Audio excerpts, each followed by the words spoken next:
मेरा नाम विक्रांत है और ये कहानी मेरी मौत के बाद भी जिंदा है। मेरे बेटे की चीखों में, उस मंदिर की दीवारों में और उस देवी की आंखों में जिसने मेरे पूरे परिवार को निगल लिया।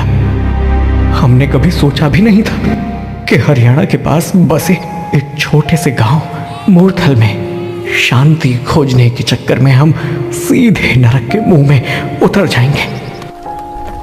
जब हम पहली बार इस गांव में पहुंचे तो मुझे सब कुछ बहुत सादा और शांत लग रहा था। मिट्टी की सड़कों पर बैलगाड़ी की आवाज, घरों की छतों पर सूखती मिर्ची की गंध और चारों तरफ फैली हरियाली। माया मेरी पत्नी बड़ी डरी हुई थी। उसका कहना था कि इस गांव की हवा में कुछ भारीपन है। मेरी बेटी सानवी, जो बस 10 साल की थी, उत्साहित थी। वो पेड़ पर चढ़ना, खेतों में दौड़ना चाहती थी। और मेरा बेटा नीरज, जिसे हम सब प्यार से नीमू बुलाते थे, मुझसे चिपका ही रहता था। हमारा नया घर गांव के कोने में था और उसके पीछे एक पुराना खंडहरनुमा मंदिर था जिसके बारे में गांव वाले बात करने से भी कतराते थे। मैंने जब एक बूढ़े से पूछा कि ये मंदिर किसका है, तो उसने बिना मेरी आंखों में देखे कहा, देवी सुरमाया, उससे दूर रहो बेटे। लेकिन न जाने क्यों उस मंदिर की तरफ एक अजीब सा खिंचाव महसूस होता था, जैसे कोई अदृश्य डोरी मुझे वहां खींच रही हो। पहली बार जब मैं उस मंदिर के अंदर गया तो घुप अंधेरा था, लेकिन बीच में एक मूर्ति रखी थी, एक बेहद खूबसूरत देवी की, जिसकी आंखें अंदर तक झांकती थी। चेहरे पर मुस्कान थी, लेकिन वो मुस्कान जमी हुई थी, जैसे बरसों से किसी शिकार का इंतजार कर रही हो। मुझे महसूस हुआ जैसे किसी ने मेरे कान में कुछ फुसफुसाया। तू मेरा है। उस रात के बाद सब कुछ बदलने लगा। माया ने कहा कि मैं गुमसुम रहने लगा हूं। मेरी नींदें गायब थी। आधी आधी रात में मंदिर चला जाता और पता नहीं कब कब लौटता। धीरे धीरे मैं एक अजीब सी पूजा करने लगा। खुद एक हाथ की उंगली चाकू से काटकर देवी के सामने रखता और नाचता, बिल्कुल पागलों की तरह। माया रोती गिड़गिड़ाती कहती, विक्रांत, ये पूजा नहीं, पागलपन है। लेकिन मैं तो अब खुद को भी नहीं सुनता था। मेरे ऊपर अब देवी सुरमाया का साया था। तानवी को मेरी हालत देखकर डर लगने लगा था। एक रात वो चुपचाप मेरा पीछा करती हुई मंदिर तक आ गई। मैंने उसकी उपस्थिति को महसूस कर लिया, लेकिन मेरी आंखों में अब प्यार नहीं था, सिर्फ भक्ति थी उस देवी के लिए। उस देवी में मैंने बेटी को भी चढ़ावा बना डाला। उस रात मैंने सानवी को धक्का दिया और कहा, देवी के सामने सिर झुका, तुझे अपनाएगी। वो कांप गई। उसकी आंखों में आंसू थे, लेकिन मेरी आंखें खाली थी, क्योंकि अब मैं वो नहीं रहा था जो कभी माया का पति और बच्चों का पिता था। वो जैसे तैसे करके मंदिर से भाग गई और अपनी मां को सब कुछ बता दिया। उस रात मैं मंदिर में ही पूजा पाठ करता रहा। जब अगली सुबह मैं घर पहुंचा तो मैंने देखा कि माया ने सारा सामान समेटना शुरू कर दिया। उसने कहा, हम अब और यहाँ नहीं रह सकते, ये जगह पागल कर देगी हमें। मैंने जैसे तैसे करके माया को जाने से रोका और उससे कहा कि मैं सब कुछ ठीक कर दूंगा, परंतु तब तक बहुत देर हो चुकी थी। उस रात 3 बजे हमारे घर का दरवाजा खुद ब खुद खुल गया और उसी दरवाजे से एक काला धुआं घर में घुसा और हर जगह फैल गया। नीमो मेरी गोद में कांप रहा था और सानवी ने कांपती आवाज में कहा, माँ देखो, वो मंदिर वाली देवी अंदर आ गई है। हम सब ने देखा, दरवाजे पर वही देवी अपने असली रूप में खड़ी थी, जिसकी आंखों से खून बह रहा था। बाल हवा में उड़ रहे थे और उसकी मुस्कान अब पहले जैसी सुंदर नहीं बल्कि भयानक लग रही थी। उसके आते ही कमरे की सारी बत्तियां फड़फड़ाने लगी। दीवारों पर हाथों के निशान बनने लगे। मैंने माया का हाथ झटका और देवी की ओर बढ़ा, जैसे कोई भक्त अपने आराध्य के सामने समर्पण करता है। माया चीख रही थी, विक्रांत, हमारे बच्चों को बचाओ। लेकिन मैं अब इंसान नहीं रहा था, मैं तो अब देवी का पुजारी था, उसका कठपुतली। और फिर वो हुआ जिससे मेरा अंत शुरू हुआ। उस रात के बाद घर का हर कोना अजनबी लगने लगा। दीवारों से आवाजें से आई, जैसे कोई धीरे धीरे नाम पुकार रहा हो। तान्वी, नीमो, माया। और हर आवाज में वो देवी की दर्द सांसों की गूंज सुनाई दी थी। माया ने खिड़कियां बंद कर दी, दरवाजों पर ताले लगाए, लेकिन कुछ भी नहीं बदला। मैं विक्रांत अब घर का हिस्सा नहीं था। मैं एक चलती फिरती छाया बन चुका था, जो हर कोने से बस उसी मंदिर की तरफ खींचता चला जाता। कभी दीवार से सिर टकराता, कभी अपने ही बाल नोचता, और कभी देवी की मूर्ति के आगे अजीब सी मुद्राओं में नाचता, जैसे शरीर मेरे पास है पर आत्मा किसी और की है। माया अब भी हार मानने को तैयार नहीं। उसने गांव के पंडितों को बुलाया। बूढ़ा था पर आंखों में सच्चाई थी। उसने घर में कदम रखा और एक ही पल में रुक गया और कहा, यहां कोई नहीं बचेगा, देवी अब चुन चुकी है। माया ने उसके पैरों पर गिरकर कहा, मेरे बच्चों को बचा लो। लेकिन पंडित ने बस एक ही बात कही, अब सिर्फ एक ही बचेगा, बाकी सब बलिदान है। उस रात पहली बार सानवी ने चुपचाप नीमो को सीने से लगाकर कहा, कुछ भी हो जाए तुझे कुछ नहीं होने दूंगी।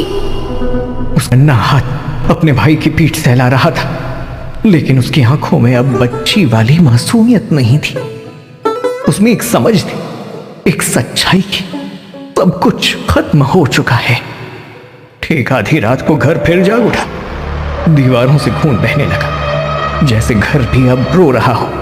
छत पे उल्टी लटकी मूर्तियां खुद ब खुद गिरने लगी। एक खिड़की टूटी और वहां से वो देवी फिर दाखिल हुई। इस बार इंसान के जिस्म में नहीं, हवा में नहीं, वो अब हमारे सामने थी।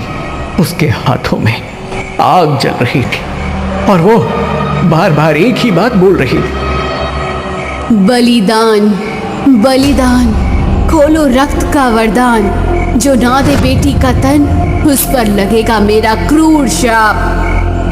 माया ने नीमो को पीछे धकेला और खुद उस देवी के सामने खड़ी हो गई। बोली, ले जा मुझे, मेरे बच्चों को छोड़ दे। लेकिन देवी के चेहरे पर वो ही जमी हुई मुस्कान थी। फिर धीरे से उसने अपना हाथ बढ़ाया और जैसे ही उसकी उंगलियां माया की आंखों को छुई, माया चीख उठी। उसकी आंखें जलने लगी, चेहरा पिघलने लगा और वो जमीन पर गिर पड़ी। धीरे, बहुत धीरे, जैसे किसी माँ की आत्मा अपने बच्चे के नाम पर मरने को तैयार हो। सानवी अब कांप रही थी, लेकिन वो भागी नहीं। उसने नीमो को अलमारी में छुपाया और धीरे से दरवाजा बंद किया। बोली, नीमो, कोई भी आवाज मत करना, कुछ भी हो जाए। फिर वो देवी की तरफ बढ़ी। अगर तुझे चाहिए तो मुझे ले ले, लेकिन मेरे भाई ने तेरा कुछ भी नहीं बिगाड़ा है, उसे छोड़ दे। और जैसे ही वो करीब गई, देवी ने कुछ नहीं कहा, बस एक अजीब सी फूंक मारी और हवा काली हो गई। हर चीज दीवारों से चिपक गई। सानवी का शरीर हवा में उठा, उसके बाल उड़े और उसकी आंखें सफेद हो गई, पर फिर भी वो चीखी नहीं। उसका चेहरा शांति से भरा था, जैसे उसने खुद से पहले ही विदाई ले ली। अलमारी के अंदर नीमो ने सब सुना, पर वो रोया नहीं, वो सांस भी नहीं ले रहा था। बस हाथ में एक माँ का दुपट्टा पकड़े अपने दिल की धड़कनें गिन रहा था। अब घर में बस सन्नाटा था। लाशें पड़ी थी, माँ की, बहन की, और मैं मंदिर की सीढ़ियों पर बैठा था, अपनी पीठ झुकाकर उसी देवी की आरती गा रहा था। शरीर मेरा था पर आत्मा अब देवी की। जब मैं मंदिर की सीढ़ियों पर बैठा था, मेरे होठ खुद ब खुद आरती गा रहे थे। में कोई भावना नहीं बची थी, न दुख, न डर, न मोह। जैसे किसी और ने मेरे अंदर घर बना लिया हो। जय वही की देवी जो आती अंधियारे में, जो देखे उसका रूप बच न पाए उसके साये से।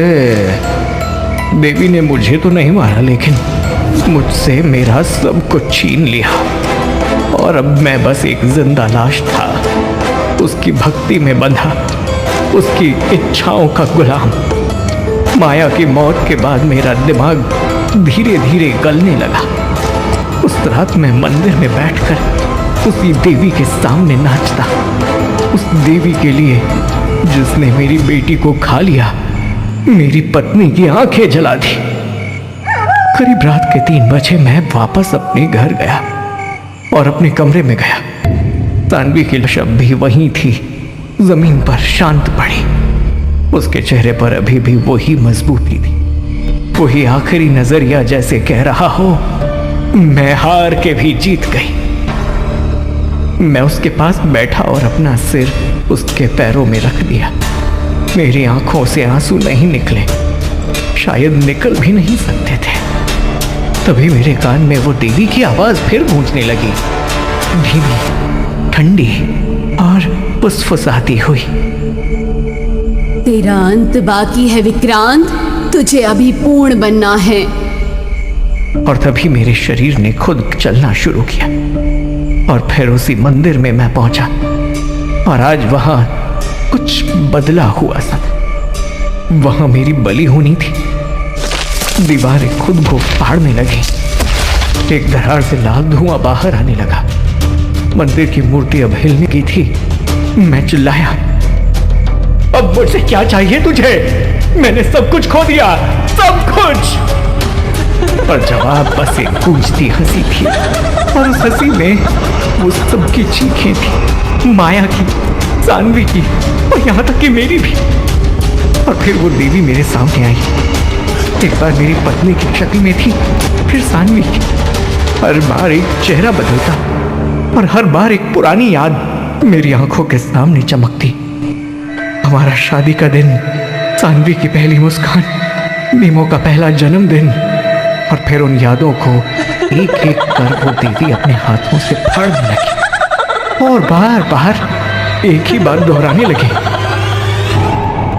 बलि दो, बलि दो, बलि अधूरी है। उसकी आवाज गूंजने लगी हर कोने में, जैसे मंदिर की दीवारें अब भूखी हों। मेरा सिर फटने लगा, मैंने अपने बाल नोच लिए, जमीन पर गिरा और कांपने लगा, जैसे कोई बिजली मेरे शरीर में दौड़ रही हो।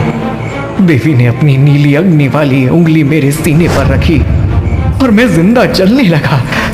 चीखें बाहर नहीं निकल रही थी, लेकिन अंदर से मैं टुकड़ों में बट रहा था। मेरा शरीर राख नहीं बना, बल्कि धुआं।